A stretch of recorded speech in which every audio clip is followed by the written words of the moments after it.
नमस्कार नाशिककर. नाशिक महानगरपालिका निवडणूक 2025-26 ही 15 जानेवारी रोजी होत असून खरं तर या नाशिक महानगरपालिका निवडणुकीमध्ये 2 दिवसापूर्वीच महाराष्ट्र राज्याचे लोकप्रिय मुख्यमंत्री सन्माननीय देवेंद्रजी यांनी नाशिकमध्ये प्रचार सभा घेऊन मोठमोठ्या घोषणा केल्या. परंतु याच पद्धतीच्या घोषणा त्यांनी 10 वर्षापूर्वीही नाशिकमध्ये केल्या. नाशिक हे दत्तक घेण्याचं या ठिकाणी घोषित केलं, परंतु दत्तक घेतल्यानंतर कुठे गायब झाले हे आजपर्यंत कोणाला दिसले नाही आणि हे परवाच्या दिवशीच रामकुंड या ठिकाणी दिसले गेले.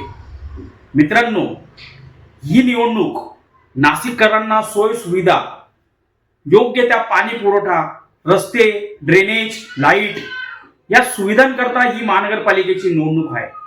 पण या भारतीय जनता पार्टीच्या लोकांनी प्रतिष्ठेची विषू अशा पद्धतीने ही निवडणूक वेगळ्या ठिकाणी नेली आहे. आपण जर कधी बघितलं असेल, नाशिक हे स्मार्ट सिटी करण्याचा संकल्प केंद्र सरकारने केला. गेल्या 9 वर्षांमध्ये केंद्र सरकारच्या माध्यमातून नाशिक शहरामध्ये विशेषतः गावठाण भागामध्ये 80% काम स्मार्ट सिटीच्या माध्यमातून केलं. परंतु गावठाण अतिशय चांगल्या स्थितीत त्याचे रस्ते, ड्रेनेज, पाणी व्यवस्था होती, ती स्मार्ट सिटीने चुकीच्या पद्धतीने करून आज जर कधी आपण बघितलं, शेकडो वर्षाचा सरप बाजार असलेला त्या ठिकाणी पावसाळ्यात त्या ठिकाणी मोठमोठाले गटारी आजही त्या ठिकाणी वाहिला जाती. अशा पद्धतीत स्मार्ट सिटीने चुकीचे कामं केले. नाशिक महानगरपालिकेतील नागरिकांना मी आव्हान करतो की सुज्ञान व्हा.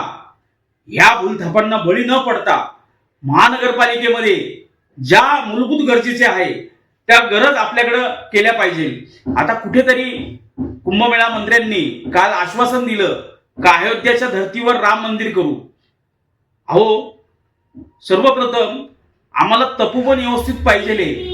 ह्या तपोवनामध्ये, तपोवन हे नाव का पडलं तर त्या ठिकाणी भली आशान झाडी झुडपं त्या ठिकाणी होती आणि त्या तपोवनामध्ये प्रभू रामचंद्र त्या ठिकाणी राहिले.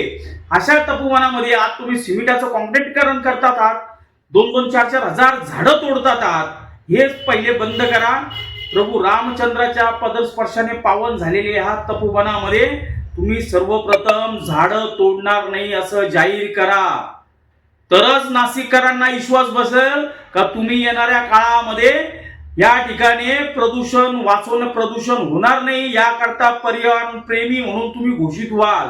सर्वप्रथम तुम्ही जाहीर जोपर्यंत करत नाही तोपर्यंत नाशिककरांना विश्वास येणार नाही का तुम्ही खऱ्या अर्थाने या ठिकाणी जी कुऱ्हाड तुमच्या हातात दिसतीये ती थांबली गेली नाही. मी माननीय कुंभमेळा मंत्री यांना नम्र विनंती करतो का इलेक्शनला अवघे 4-5 तासाचा प्रचार संपायला वेळ आहे. अजून पण आपल्याला आम्ही नम्र विनंती करतो नाशिककर म्हणून का आपण प्रसार माध्यमांच्या माध्यमातून यावं आणि नाशिककरांना आश्वासित करावं का मी एकही तपोवनातलं झाड तोडणार नाही. तवाच नाशिककरांना कुठेतरी आपल्याला विश्वास बसेल, नाही तर या भूलथापांना आम्ही बळी पडणार नाही. तुम्ही नाशिक डेव्हलपमेंटच्या नावाखाली जर कधी हजारो लाखो झाडं तोडत जर कधी या नाशिकचं वाटोळं करणार असाल तर हे नाशिककर म्हणून कधी आम्ही खपून घेतल्या जाणार नाही. मी सर्व नाशिककरांना विनंती करतो की जागे व्हा. या नाशिक शहराचा स्मार्ट सिटीच्या माध्यमातून या नाशिक शहराला कुंभमेळा होणार आहे. या कुंभमेळ्यामध्ये डेव्हलप करण्याच्या नावाखाली या नाशिकचं अतिशय भकासीकरण या सत्ताधाऱ्यांकडनं चालू आहे. याला विरोध करण्याकरता योग्य मतदारांनी योग्य उमेदवाराला मतदान करावं आणि ह्या सत्ताधारी पक्षाला चुकूनही याच्या भूलथापांना बळी न पडता आपण योग्य निर्णय घ्यावा असं आव्हान आपल्याला या व्हिडिओ माध्यमातून करीत आहे.